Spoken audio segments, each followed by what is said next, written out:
안녕하세요. 주권연구소 이형구 연구원입니다. 오늘 주권 칼럼은 박명훈 연구원이 쓴 코로나 테러 전광훈을 키운 적폐 바이러스들입니다. 광복절 75주년이었던 지난 8월 15일 사랑제일교회 담임목사 전광훈이 광화문 광장에서 주도한 코로나 테러가 대한민국을 절체절명의 위기로 몰아넣었습니다. 이날 집회를 계기로 확진자는 전국으로 퍼져 24일 기준 사랑제일교회 관련 확진자만 삽시간에 800명을 넘어섰습니다. 방역망에 거대한 구멍을 낸 바이러스 재확산의 주범 슈퍼전파자 전광훈을 향한 국민의 분노가 드높습니다. 광화문에서의 코로나 테러 이전까지 우리나라에서 코로나19는 뚜렷한 진정세를 보였습니다. 세계의 모범으로 떠오른 K방역은 성공을 눈앞에 두는 듯 했습니다. 그러나 사랑제일교회 신도, 태극기 모독부대 2만여 명이 광장에 한꺼번에 몰리면서 한여름밤의 꿈은 갑작스레 막을 내렸습니다. 코로나 확산세가 심상치 않자 교육부는 수도권 지역을 대상으로 8월 25일부터 9월 11일까지를 등교 중단, 원격 수업 기간으로 전환했습니다. 당초 등교 수업 확대를 준비하던 교육당국의 방향이 완전히 틀어진 것입니다. 이에 따라 등교를 바라던 유치원생, 초중고 학생들과 학부모들의 기대는 산산조각 났습니다. 일상에서 생활 방역을 지키며 슬기롭게 코로나를 이겨내던 우리 가족, 친구, 이웃 등 국민의 분노는 이루 말할 수 없을 지경입니다. 미래통합당 퀴즈로 급부상한 빤스 목사. 코로나 확진 판정을 받은 뒤 웃으며 통화를 하는, 마스크를 제대로 쓰지도 않고 구급차에 올라탄 전광훈의 모습은 가히 충격이었습니다. 전광훈은 치료를 받고 있는 중에도 오히려 대통령이 한국을 사회주의 국가로 만들려 교회를 제거하려는 것이라며 반성의 기색조차 없습니다. 많은 사람들이 코로나 방역에 만전을 기하는 가운데 전광훈이란 작자는 어떻게 이렇게나 뻔뻔하고 낯두꺼울 수 있는 걸까요? 사태가 이토록 걷잡을 수 없는 지경이 된 데에는 악명 높은 빤스 목사 전광훈을 팍팍 밀어주고 키워준 미래통합당의 역할이 지대했습니다. 전광훈은 미래통합당의 편에서 문재인 정권 타도를 외쳤고 집회에 참석한 많은 사람들은 열렬히 호응했습니다. 전광훈과 미래통합당의 관계를 빼놓고 이번 재확산 사태를 규명할 수 없는 이유입니다. 미래통합당 김은혜 대변인은 미래통합당은 전광훈 목사와 아무 관계가 없습니다. 또 함께한 적도 없습니다. 말이 안 되는 걸 굳이 엮으려고 애쓰시는 게 안쓰러워 보일 뿐입니다. 라고 변명했습니다. 김은혜 미래통합당 대변인이 내놓은 위의 해명은 새빨간 거짓말입니다. 무엇보다 전광훈과 미래통합당의 끈끈한 관계, 그 증거는 당장 눈에 드러난 것만으로도 수두룩합니다. 애초 광화문 집회는 미래통합당 덕에 열릴 수 있었습니다. 민경욱 전 의원이 상임대표로 있는 극우단체 4.15 부정선거 국민투쟁본부가 전광훈을 대신해 법원에 집회 신고를 냈습니다. 지난 자유한국당 전당대회에서 태극기 모독부대에게 지지를 호소하며 당대표 후보로 나선 김진태 전 의원도 같은 집회에서 마이크를 잡았습니다. 몰상식한 행태, 수준 낮은 극우 발언으로 잘 알려진 이들은 모두 미래통합당 소속 각 지역별 당협위원장입니다. 아예 미래통합당 현직 의원 홍문표는 집회에 가서 마스크를 코 밑으로 내리고 인증사진을 찍기까지 했습니다. 이 밖에 광화문 집회에서 전광훈과 접촉해 확진된 주요 극우 인사들도 하나같이 미래통합당과 가깝습니다. 지난 총선에서 미래통합당에 공천을 신청한 주옥순, 이 주옥순은 아베 총리에게 사과한다 라는 친일 발언으로 유명하죠.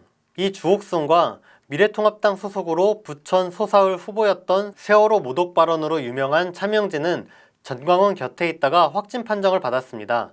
저들의 공통점은 썩은 음식물로 몰려드는 파리떼 마냥 미래통합당 전 대표 황교안의 단짝, 전광훈 주변에 모여들었다는 점입니다.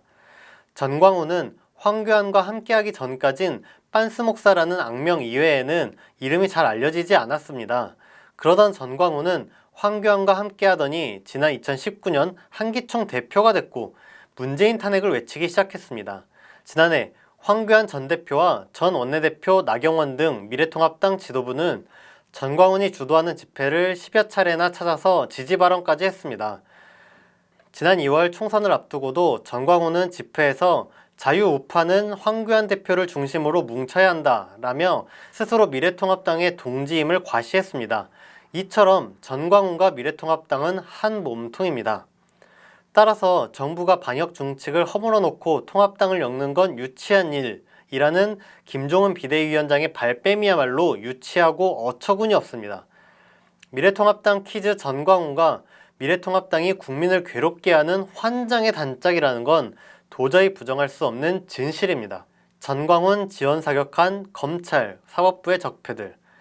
사랑제일교회는 광화문 집회 이전부터 방역수칙을 무시하고 대규모 예배를 벌여 확진자가 나왔습니다. 예배를 밀어붙여 숱한 사람들과 접촉한 전광훈은 1순위 자가격리 대상이었습니다. 그런 전광훈이 주도하는 집회에 허가를 내준 건 서울행정법원 행정11부 부장판사 박형순이었습니다. 박형순은 코로나 집단감염 논란을 의식했던지 판결문에서 장황한 변명을 늘어놓았습니다. 이런 거죠. 4.15 부정선거 국민투쟁본부가 최근 개최한 집회에서 방역대책을 마련해 관리해왔고 일부 일탈 행위자를 제외하고는 방역조치를 준수할 것으로 예상되므로 집회의 개최 자체를 금지하는 것은 정당하지 않다. 코로나19 확산 우려가 있음이 객관적으로 예상되지만 신고된 집회 시간보다 실제 집회 시간은 4-5시간으로 비교적 짧고 100여 명의 소수 인원이 참석해 사회적 거리두기 준수에 어려움이 없다. 이게 무슨 어처구니 없는 판결입니까?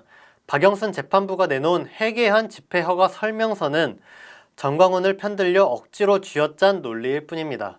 앞서 5월 박형수는 대기업 하청업자 해고 노동자들이 낸 집회 신청을 코로나 집단 감염 우려를 이유로 거부한 바 있습니다. 판사는 결코 신이 아닙니다. 집회에 많은 사람들이 모일 것이 이미 예견된 상황에서 소수 인원이 모이니까 괜찮다라는 건 코로나 시국이라는 현실을 외면하면서까지 전광훈의 손을 들어준 것입니다. 결과적으로 박형순의 판단은 국민 앞에 엄청난 해악으로 다가왔습니다. 사법부의 전광훈 편들기는 이뿐만이 아닙니다. 서울중앙지법 형사합의 34부 부장판사 허선아는 앞서 4월 공직선거법 위반 혐의로 구속된 전광훈 측이 낸 보석 신청을 허가했습니다. 정치적 목적의 집회에 참가할 수 없다라는 조건부 석방이었다지만 이번 광화문 집회에서 보듯 전광훈은 풀려나자마자 자신의 목적을 위해 활개치고 다녔습니다. 민의는 아랑곳 없이 직권으로 전광훈을 날뛰게 풀어준 재판부의 모습은 적폐로 부르기에 충분합니다. 국민 여론에 따라 한번 구속됐던 전광훈이 극적으로 풀려나는 데에는 검찰의 지원 사격도 한몫 단단히 했습니다. 앞서 지난 3월 전광훈 측의 대표 변호사 이성희는 한 구구 유튜브 채널에 출연해 구속적부심 신청은 변호인들의 일방적인 생각이 아니라 수사 검사들과 충분히 논의한 것이라고 말했습니다. 그러면서 이성희는 검사 스스로 전광훈의 구속 취소를 하기 어려우니까 법원에 그런 사정을 먼저 논의해보면 어떻겠느냐고 권유해서 구속적부심 신청을 한 것이라며 검찰의 전광훈 편들기를 공개했습니다. 이것이 사실이 맞다면 검찰이 전광훈의 석방을 위해 극력 애썼다는 얘기가 되는데 이 또한 납득될 수 없는 일입니다. 대북전단 살포로 한반도 평화를 위협한 박상학이 법원과 검찰의 수상쩍은 짬짬이로 구속 위기를 모면한 뒤 이번 집회에서 저열한 공개 발언을 했다는 사실도 의미심장합니다. 이렇듯 사법부와 검찰이 판을 깔아주고 전광훈이 연출한 코로나 테러는 국민 건강 아랑곳 않는 저들만의 놀자판이었던 셈입니다. 적폐청산이 코로나 완전 박멸의 길. 이번 집단 감염 사태는 미래통합당과 극우교회가 시줄 날줄처럼 촘촘히 계획한 적폐 난동에 가깝습니다. 최근 드러나고 있는 사랑제일교회 참가자들의 구체적 정보가 꼼꼼하게 적힌 명단을 보건대 저들의 집회 계획은 철두철미했습니다. 과연 극우교회와 극우단체, 극우 유튜버 등 온갖 세력이 하나 되어 득식을 했던 집회를 온전히 전광훈 혼자서 열 수 있었을까요? 주진우 기자가 진짜 문제는 전광훈이 아니에요. 전광훈은 치어리더, 진짜 선수는 따로 있다 라고 강조하는 이유가 여기에 있습니다. 전광훈 배후에 있는 한통속 적폐 세력을 청산, 일망타진하지 않는다면 이런 사태는 앞으로도 계속 반복될 것입니다. 저들이 한통속으로 뭉쳐 국민의 생명 방역을 무너뜨린 사태의 본질은 절대로 바뀌지 않습니다. 광화문 집회에서 두드러지는 특징은 코로나는 감기 같은 것, 정부가 거짓말하는 것이라는 가짜뉴스로 선동하는 온갖 극우 세력들이 결합했다는 점입니다. 수도권에 모인 각 지역 사랑제일교회 참가자들이 전세버스를 타고 돌아가면서 우리나라 전역은 누구나 언제 코로나에 감염돼도 이상하지 않은 위험지대가 됐습니다.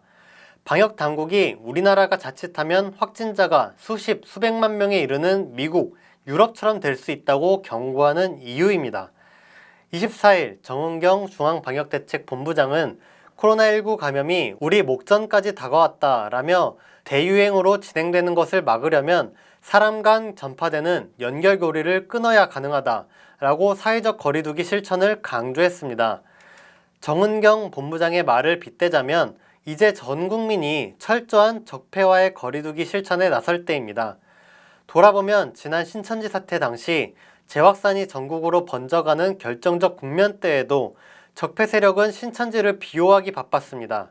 미래통합당은 애써 신천지라는 세 글자를 최대한 언급하지 않으려 애썼고, 검찰은 80%가 넘는 신천지 압수수색 엄정수사 국민 여론을 무시하며 신천지 봐주기로 일관했습니다. 적폐 청사는 우리의 건강, 생명 지키기와도 무척 밀접하게 맞닿아 있습니다. 더 이상 사특한 적폐 세력의 반국민, 반생명 전선을 적당히 두고 봐서는 안 됩니다. 적폐 세력들의 추악한 난동이 노골적으로 드러난 지금, 이 시점을 코로나, 적폐 바이러스 완전 박멸의 중요한 계기로 삼아야 합니다. 오늘 주권 칼럼은 여기까지 하겠습니다. 감사합니다.